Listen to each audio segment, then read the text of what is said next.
कि सबके बीच में समानता की स्थिति निर्माण हो, किसी भी प्रकार का भेदभाव न हो।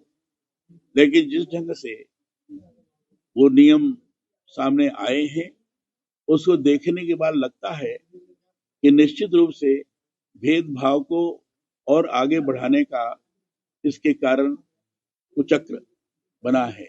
पहले SC/ST का भेदभाव संबंधित शिकायतें वो कर सकते थे, करते थे। उसमें कितनी झूठी है, कितनी सही है, ये तो विश्लेषण का विषय है। लेकिन अब साथ साथ OBC को जोड़ा गया है, तो स्वाभाविक रूप से लगता है कि फिर बाकी के सब लोगों को क्यों न जोड़ा जाए।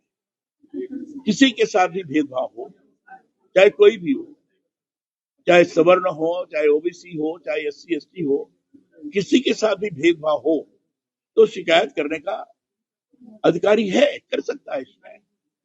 अब उसमें देखने की आवश्यकता है कि कितने सही शिकायतें हैं, कितने झूठी शिकायतें हैं। अगर झूठी शिकायतें की गई है तो उनके विरुद्ध दंडात्मक कार्रवाई भी होनी चाहिए, क्योंकि नियम के अंतर्गत ये प्रावधानित नहीं है। झूठी शिकायतों के खिलाफ कोई दंड का प्रावधान ऐसा नहीं है। हमारा कहना है झूठी शिकायतों के खिलाफ भी दंड का प्रावधान होना चाहिए।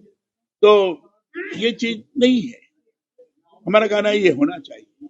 ये बात है, इस बात से प्रभावित होकर ये चीज की गई है कि पिछले बार, क्योंकि ये 2012 में भी इस प्रकार का नियम आया था, गाइडलाइन आई थी, और उसके अंतर्गत ये तो था कि शिकायतें जो आ रही हैं उसमें बढ़ोतरी हुई है, और 2019 से लेकर 2023 के बीच में जो बढ़ोतरी हुई है 118.4% की बढ़ोतरी हुई है।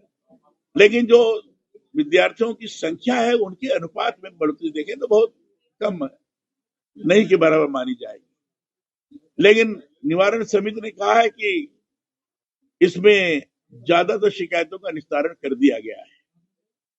लेकिन जब उससे पूछा जाए भाई इसमें झूठी शिकायतें कितनी है, जो शिकायतें आई हैं इसमें झूठी शिकायतें कितनी है, उसका उसमें कोई विवरण नहीं है।